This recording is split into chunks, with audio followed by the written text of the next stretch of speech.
Well, folks, we've got some patch notes and some big changes coming to Hearthstone today.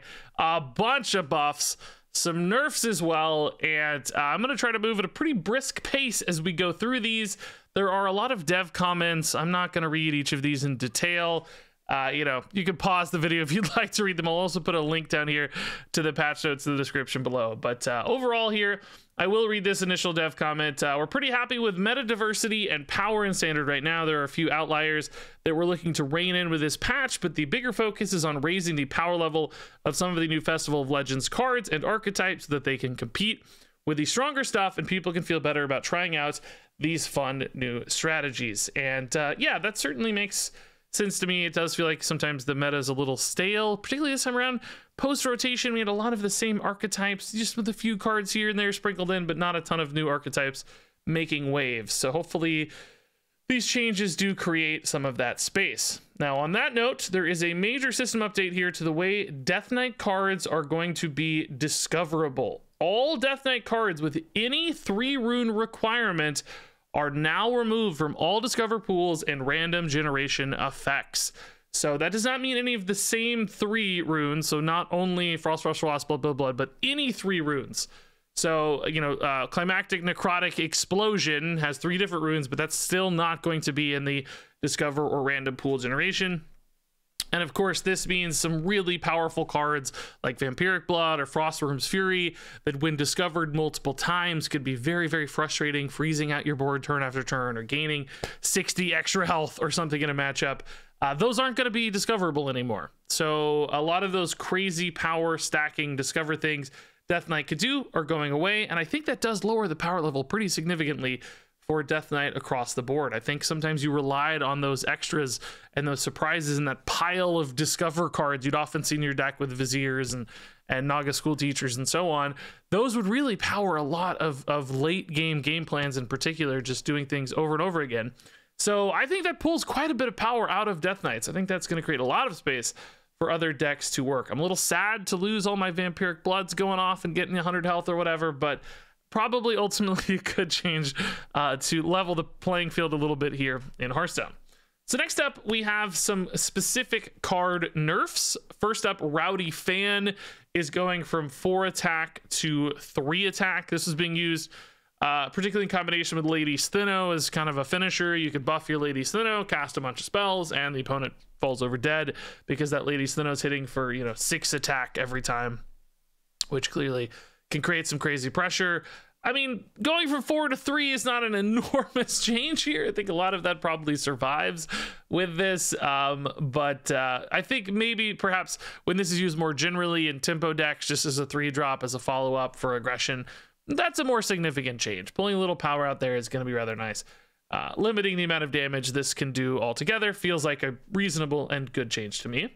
Next up, Overseer Frigidara is going from 5 attack to 3 attack. This card always just feels so good to play. It's just like, man, it does so much. Even at 6 mana, it just offers you so much, man. Getting specific tutored spells you love, free damage, a decently sized body. So pulling this back to 3, I don't think that makes a big change. A lot of the time, the battle cry is what you care about on a card like this one, but it would stick around sometimes to get to attack. So limiting the damage output there probably feels good sometimes in playing against this one, but I think remains a really powerful card. Wild Players Rejoice. Twig of the World Tree is now going to read refresh your mana crystals instead of gaining 10 mana crystals. So no longer can you jump ahead to a crazy mana total early in the game. Now you're going to have to have been there already, and this just gives you that extra free mana. They say basically this is kind of returning it to how it felt when it was first released, because back then you didn't have ways to activate that death rattle so early in the game with Sphere and Instrument Tech and so on drawing through your weapons. So yay, Wild is maybe saved or maybe not. Now moving on, we also got a ton of buffs and a lot of warrior ones in particular to start things off. Rockmaster Voon going down to 3 mana. This feels good. Much better tempo play here. Still not actually great. It's just a 4/3, but it doesn't feel like much of a sacrifice to play this now. And then you've got this huge upside on the battle cry. I like this a lot. I think 4 mana just felt so punishing sometimes to weave this in. At 3, it's much more affordable to do that. The Rifts, 2 of them getting changed, of course. Verse Rift going down to 1 mana and Bridge Rift down to 5 mana. When we saw the teasers that these both Rifts were getting buffed, I think this is pretty much what everybody guessed. I think it helps. I still don't know that it pushes Rifts far enough. I mean, this does suddenly look like a pretty good card at 5 mana, summoning 2 bodies. Any finale upside is really nice as well. And then additional versions of this are good, but sometimes that finale is a little inconsistent. So I'm not convinced this makes these cards amazing, but it's definitely a step in the right direction. I am still curious why they didn't go for the 3rd Rift as well. I don't think that one would have hurt too much to make 2 mana, but card draw of specific cards can be risky sometimes. Maybe they wanted to keep an eye on that. Power Sliders going up to a 2/3. I like this change a lot because now you don't really need, to play quite as many cards to make it feel good. Like, you might actually play this on turn 3 sometimes and be pretty chill with it. Just take a great trade on board, leave behind a decent sized threat that early in the game, and it still has that great scalability late as well, where this can get really big. But it's just much safer now to play this one early on and not feel bad about it. So even if it's just a 3/4 after playing 1 card, sometimes that might be worth it in certain matchups. So that definitely helps give this one a head start that makes it feel much more competitive. I think that this is a big change for this card. Shield Block going to 2 mana. I love it. I love Shield Block. It's been a staple forever in slow warriors, control warriors. Making it easier to squeeze into a turn at 2 mana feels great. Can play it a little earlier to find more cards. Great change, great change. Fright and Flunky going to 3 health. Yeah, I don't think that makes much difference, honestly. Trying to give Taunt a little bit of extra fuel, perhaps. This does help this keep up with more modern stat lines and stuff, but ultimately still doesn't feel like a really impactful change to me. Thor Balor is getting the change we've all requested forever, where there is no limitation to the amount of times it can be revived.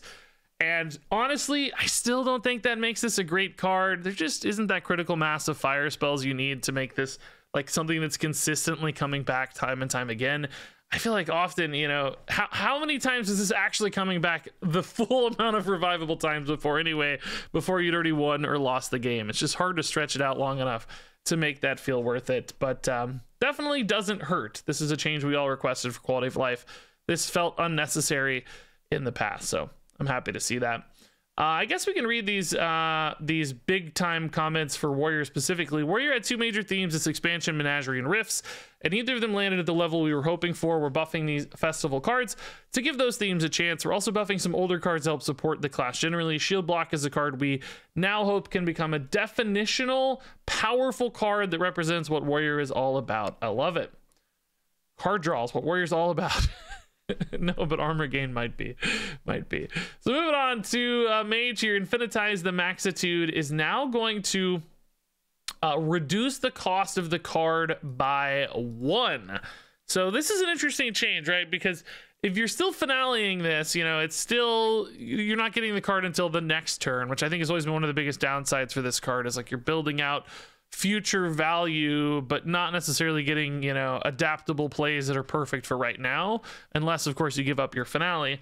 But it does suddenly make this more of like you can start cheating mana later, basically. So if you start getting 3 or 4 discounted cards over multiple turns, suddenly you can have kind of a bigger swing turn where you're playing multiple things at once. They're all discounted, kind of taking a big turn out of that. So definitely doesn't hurt as far as I'm concerned. Plus, just sometimes getting like playing this on 2 and then getting a cold case that's 3 mana to play on turn 3, that's gonna feel good sometimes. So I do like Maxitude here much better with that discount.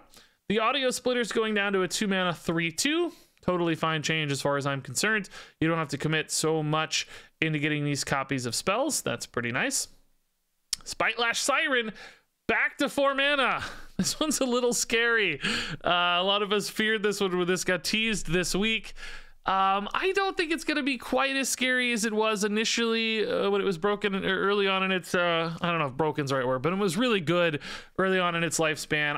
There aren't quite as many cheap spell tools. There's no like flurries for 0 mana floating around and such that make this quite as scary. But man, there are a lot of Nagas and Menagerie Amalgam cards that do still give you a lot of fuel here for the Spitelash Siren. So I'm kind of nervous, even if it's maybe not quite as scary as before. Cards like this with crazy mana cheat, they make the hair on the back of my neck stand up a bit. Arcane Artificer going to 3 health. Great change. I love cards like this. We've kind of got a lot of these 1/3s now with huge upsides, and this falls in line with the rest.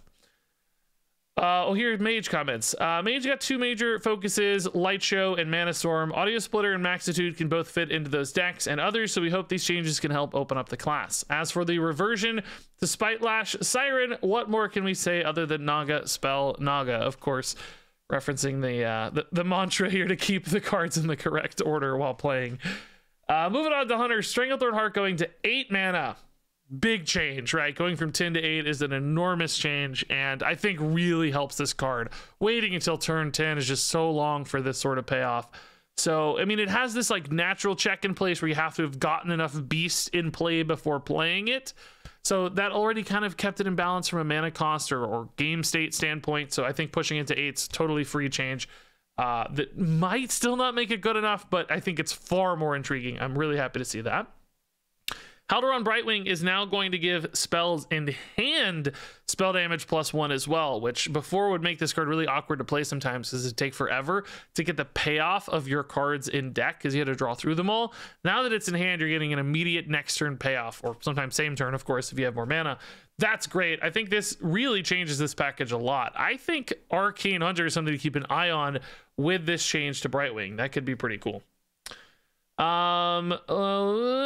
wanted to give buffs to these legendary cards to feel better to open and play and buff some Arcane Hunter package. Okay, sure. Yeah, that sounds good.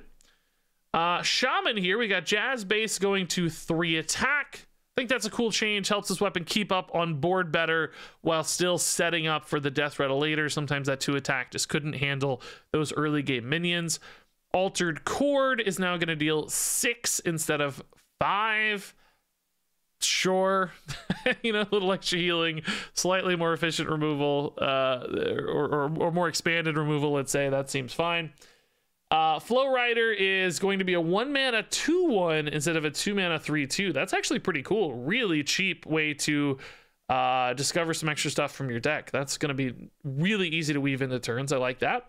And Lightning Storm's going to have an overload of only 1. I think that feels fitting for the modern era as well. We have such good removal, wide board removal cards these days that Lightning Storm needed some help to keep up. Moving on to Warlock, Crescendo is going down to 2 mana. I think that's fine. Sometimes I think this is a card you want to play a little bit later in the game. So sometimes the mana differences don't make a huge difference for this one, but nonetheless, nice little bonus. Can do some extra stuff. Put 2 of them into a turn a little easier. Now, Crazed Conductor going from 5 to 4, that feels like a much bigger change, of course, because you're trying to play for board. Getting this wide board of imps on turn 4, that 1 turn sooner can make a big difference in how impactful they are. Siphon Soul going down to 4 mana, kind of falling in line with lots of other 4 mana single target removal cards. Good change. Probably still doesn't make this card nuts, but I like it. For Rogue, we've got Record Scratcher going to a 3/2 as well, much like the change to the Shaman card. Again, same thing, helps you keep up on board a little better. Totally fine with that. Blingtron is now going to have 5 attack and 5 health, which, I mean, that's fine. I think Blingtron's still a really scary card, by the way. He hasn't gotten played just yet, but man, I'm nervous about this card in the future. So I hope this change doesn't cause too much ire down the road. That said, I don't really think it's the size of his body that's most impactful for this card. Right now, it might be helpful because it's hard to maybe squeeze him into a turn, but eventually I think it's going to be that battle cry that makes Blingtron so scary, and this change probably won't matter at that stage when he's good, but for now, just, playing him out as a 5-drop probably feels much better. This change is kind of crazy for Priest. Holy Nova is now going to go back to dealing only damage to minions, but it's only going to cost 3 mana. So before it used to only hit minions and it hit face. Now it only hits minions again, but it only costs 3 mana. So a cheaper way to, clear board, which could be nice, but also maybe to enable overheal. Since this is hitting multiple cards on your side, could be a great overheal trigger for a wider board, which is something they talk here a little bit about as well. So, okay, that's kind of a cool change. For Druid, Kiri is going down to 3 mana. Okay, that's intriguing. I think Solar Eclipses are really good, so something to keep an eye on. And Death Blossom Whomper going down to 5 mana. Yeah, I think that's still pretty expensive in the scheme of things, but I like it much better. It's, much easier to weave into turns. We're gonna have some fun with that one in Duels, I bet. And they say Druid is one of the classes we've seen a lot of new festival cards play, but we're happy where it's at expansion set wise. We're taking this opportunity to set a higher bar for the core set and encourage more of the cool Death Rattle support. I do love Death Rattle cards, so that should be fun. There's also a ton of battle rounds changes. I'm not going to go through these because frankly I don't know what they mean, but again, there's a link down in the description if you'd like to see it. And we've also got Duels updates. Yes, I didn't even know this was coming. Yes, Sister Svalna, Linecracker, Clockwork Automaton, Elwyn Boar, and Edwin Van Cleef have been banned from the eligible card pools. Boar is gone. I love it. I've been asking for this one a while. Svalna gone too is interesting. I hadn't even seen anybody use Linecracker yet, but that's kind of crazy. And we have been burned by Edwin some, so I think I'm relieved to see that. Also some hero power changes. No Guts, No Glory back to 2 mana. It's been all over the place. Lichborn Might to 2 mana. We have seen this one popping up a lot lately, so I think that's a good change. Warmaster's Frenzy to 2 mana. Even with the change to Drekthar, this is going back up to 2. Fine with that. And some signature treasure updates as well. Devout Blessing for Vandar is now going to read: add a copy of each friendly Death Rattle minion that died after your last turn. So now it has the undead kind of conditionality as opposed to the entire game. So it's really going to limit the value pop off for a card like this one. Ace in the Hole is going to 3 mana. I don't see that one a lot, but we did see some cheese with it here and there. So, okay, fine with that. Moon Beast is going back to 4. And at the end of your turn, he's going to add both Eclipse spells to your hand as opposed to a single random Eclipse spell to your hand. Okay, so more reliability, but a little more cost. Collector's Ire is going down to 6. They changed it, and it's getting buffed again. Okay, Gift of the Gods is going down to 3. Sure, that seems fine. Reno's Lasso is going to higher durability, lower attack. I like that, so you can copy more cards. That's pretty fun. The Excavator is going to draw 3 cards again instead of 2, and it's 5 mana. So that's a huge buff. That's a big buff, man. Maybe with like boars and stuff going away, this card feels fine. It's a buff. The Ruined Soulblade is going down to 3. Okay, I never even really seen that played in my life, so that seems reasonable. Oh, Reflections, Bag, Mask have all been temporarily removed from treasure pools. Were these breaking something I didn't know about? That's interesting. They're all like copying style effects, I guess. I don't know. Royal Gift and Location have been moved to treasure pool 2. Okay. Also some passive treasure updates. Eerie Stone. Oh man, these are hard to determine the differences. After you destroy an enemy minion with a shadow spell, add a copy to your hand. Oh, I like that, because before people were copying their own evil warlock lady from Alterac Valley, and I can't think of her name. You guys know what I'm talking about. Why can't I think of her name? My God, she was the main character all last year. It starts with a T. Why can't I think of her name? Now I gotta look it up because I'm a fool. Oh my God, I can't think of her name, dude. Meltdown. Hold up, I'll find it. Tamsin, I thought of it. I didn't even find it. Tamsin. People copying their own Tamsins. Brittle Bones. After you cast a spell that kills an enemy, summon a 2/2 volatile skeleton. So that's different than after you destroy an enemy with a spell. I guess that means you're only getting 1 skeleton per spell, as opposed to per enemy minion killed. So really limiting the Brittle Bones, it sounds like, if I'm reading that right. Armaments getting nerfed. This has been so good for so long. Finally going down to 2/1 instead of 2/2. So a little bit easier to kill those if you've had to trade into them. Righteous Reserves.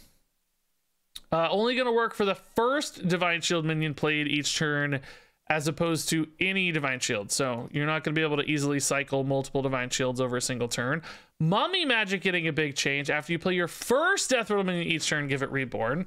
So still good with maybe big stuff, but maybe not good with multiple cards getting dumped all at once. Okay, that's a big change. Mummy Magic is everywhere, of course. Endurance Training is going to have a 2 cost discount instead of 3. Arctic Armor is now going to give you 2 armor instead of 1. This still seems terrible to me because it's only 1 freeze per turn. That's only 2 armor per turn, but hey, at least it's a little better. Edge of Dredge is now going to draw the card, but not shuffle, but it's only going to do it the first time. Okay, so some interesting dredge synergies there. Unholy Gift. It's going to shuffle 5 Lich King cards into your deck instead of 5 Death Knight cards. Unholy Gift and Rune Helmet now use the updated version of Obliterate. Okay, that's just a text change really though, right? The Lich King cards are the old ones, but they're also still changing this as well. So I don't know, this is confusing. These seem counter to me, I guess, but unless I'm misinterpreting. I'm trying to go fast here, so maybe I'm reading something a little wrong there. And then finally, some bug fixes and game improvements. Man, what a crazy amount of changes. My God, big standard changes, big duels changes, so much to go through there, guys. Thanks for sticking with me through all that. Curious to hear your thoughts. Is this going to make a huge difference in standard? Are you excited to see Death Knight's Discover changes? What are you going to do in duels? I want to hear all those thoughts and more. But until then, thanks so much for watching. And until next time, game on.